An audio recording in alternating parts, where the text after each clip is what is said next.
Hello বন্ধুরা, মৈনাক চলে এলাম নতুন একটা ভিডিওতে। আজকের এই ভিডিওতে রিভিউ করব হইচইয়ের একটা ঈদ কন্টেন্ট, সেটা হচ্ছে ঠাকুমার ঝুলি, যেটা আমি দেখলাম। আমি গতকালকে শেষ করেছিলাম, ভাবলাম আমি এটা রিভিউ করব না, আমার ইচ্ছেই হলো না রিভিউ করার, কিন্তু অনেকে আমাকে কমেন্ট করেছিল যে ভাই রিভিউ করো, তাই জন্য আমি করছি। কারণ আমি দর্শকদেরকে প্রচণ্ড গুরুত্ব দিই যারা আমার ভিডিও দেখে, তো তারা যেহেতু আমার কাছ থেকে রিভিউ চেয়েছে তাই আমি রিভিউটা করছি, নয়তো এটা আমার রিভিউ করার কোনো ইচ্ছেও ছিল না। এই কাজটা আমি দেখলাম, এটার গল্প সম্পর্কে বলার কিচ্ছু নেই। এটা ওই এক টেমপ্লেটের একটা জিনিস, ওই গোয়েন্দা জিনিসপত্র। এবার এই কাজটা হলো কেমন, আমাকে এক লাইনে যদি বলতে বলো, এবার ঈদে আমি অনেক কন্টেন্টই দেখলাম ওটিটিতে, সব থেকে রদ্দি কন্টেন্ট যদি হয়ে থাকে সেটা হচ্ছে ঠাকুমার ঝুলি।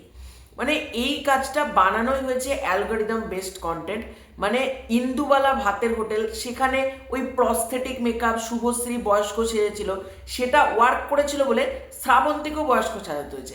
ঠাকুমার ঝুলি এই নামটার সাথে প্রত্যেকটা বাঙালি খুব কানেক্ট করবে, সেই জন্য সেই নামটাকে বসানো হয়েছে।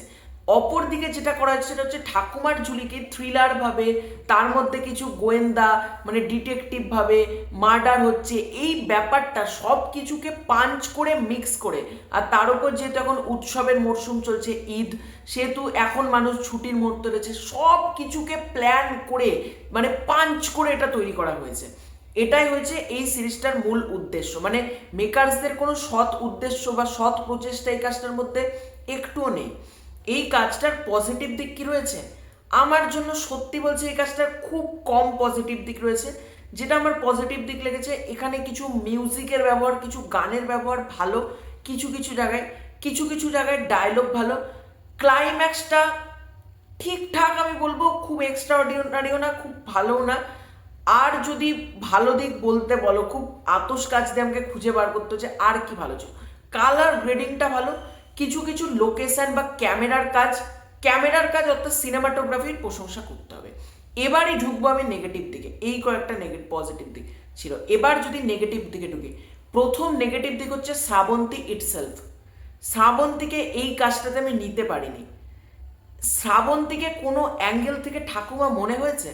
যারা একটা সেন্সেবল অডিয়েন্স, কেউ শ্রাবন্তীকে ঠাকুমা হিসেবে মানবে না। কারণ চামড়া, এই যে হাতের চামড়া জড়ো জড়ো নেই, মনে হচ্ছে পরচুলা পরে ঠাকুমা সেজেছে। আমি শ্রাবন্তীকে দেখে পুরো হাসছি, যেটা ঠাকুমা হতে পারে না কোনো অ্যাঙ্গেল থেকে। বলছে সাদা কালারের সেই পরচুলা হয়, হোলির সময় পাওয়া যায় সাদা চুল, ওইগুলো মাথায় পরে ভাই ঠাকুমা সেজে নিয়েছে। এদিকে হাতের চামড়া আমার মতনই, আর এদিকে বয়স প্রচুর, বুঝতে পারছো, চামড়া পর্যন্ত জড়ো জড়ো হয়নি। মুখে যেরকম একবারে সেই চকচকে ঝকঝকে মেকআপ, ভাই এরকম মেকআপ ভাই কে করে? আমি শ্রাবন্তীকে দেখে হেসেছি।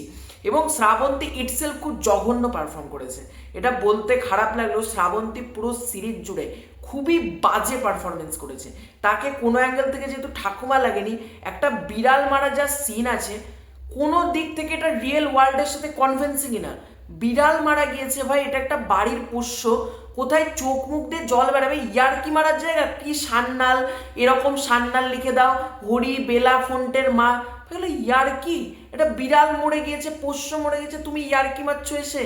আর পুরো একের পর এক খুন হচ্ছে, যেগুলো দেখানো হচ্ছে সে মনে হচ্ছে এরকম টেমপ্লেটের কাজ অনেকবার দেখেছি, অনেকবার।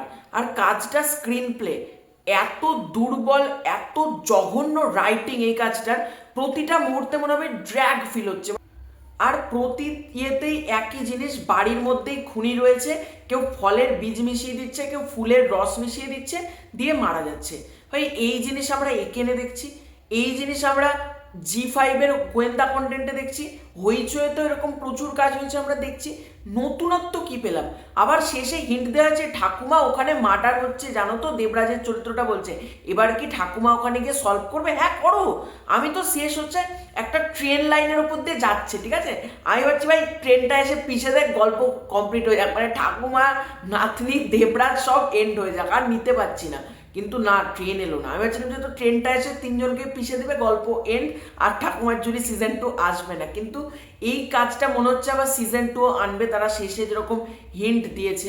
এবং এই কাজটার মধ্যে এত চড়া দাগের প্রত্যেক অভিনেতা অভিনয় করেছে, প্রতিটা অভিনেতার, দেবরাজের অভিনয় আমার ভালো লেগেছে, কিন্তু বাদবাকি যারা অভিনয় করেছে অনেক অভিনেতা প্রচণ্ড চড়া দাগের অভিনয় করেছে। এবং রাহুলের কথা স্পেশালি বলতে হবে, রাহুল কিন্তু খুব ভালো অভিনেতা, কিন্তু এখানে সে কিছু কমেডি করছে, কোনো কমেডি তো ওয়ার্ক করছে না, মানে ভুল ভাল ইংরেজি বলছে, মানে জোর করে, ভাই জোর করে কিছু ইংরাজি ভুল বলতে হবে, অপর চরিত্র বোঝাবে যে না এই ইংরাজিটা ঠিক এটা ভুল, এ বাংলা বোঝে না ও বাংলা বোঝাবে, ঠাকুমা নাতনির কোনো বন্ডিং ঠিক মতন এস্টাবলিশ নেই, কোনো বাড়ির চরিত্র প্রপারলি ক্যারেক্টার বিল্ড আপ দেওয়া নেই, screen play level lacking, dialogue রাইটিংয়ে প্রচুর খামতি রয়েছে, ডায়লগের কাজ ওয়ার্ক করছে না, কমেডি একটা সিঙ্গেল মোমেন্টেও তোমার হাসি পাবে না। একটা ফিশ ফ্রাই খাওয়ার সিনস রয়েছে, সেখানে আমার একটু হালকা হাসি লেগেছে। বাদ বাকি যে কমেডিগুলো ক্রিয়েট করার চেষ্টা করেছে, প্রচণ্ড জোর করে ফোর্সফুলি কমেডি তৈরি করার চেষ্টা করেছে। ওভারঅলে এই কাজটা আমাকে যদি বলো কেমন লেগেছে, এক কথায় ভীষণ বাজে একটা কাজ হয়েছে, এক কথায় রদ্দি জালি একটা কাজ। এই কাজটা আমি নিতে পারিনি, আমার ঠাকুমার ঝুলি বেশ বেশ বাজে লেগেছে। আর আমি তাদেরকে বলবো, তোমরা যারা আমার ভিডিওটা এতক্ষণ কন্টিনিউ করলে, তোমাদের যদি মনে হয় কাজটা দেখবো, অবশ্যই একবার দেখতে পারো, কিন্তু বেশি আশা নিয়ে কেউ এই কাজটা দেখতে বসো না, কারণ এই কাজটা পুরোটাই কিন্তু তোমাদেরকে হতাশ করবে। তো এটাই ছিল আমার ভিডিও। তোমাদের কার কার ঠাকুমার ঝুলি কেমন লেগেছে কমেন্ট করে জানিও। খুব শীঘ্রই দেখা হচ্ছে নতুন কোনো ভিডিওতে, ততক্ষণের জন্য বাই বাই।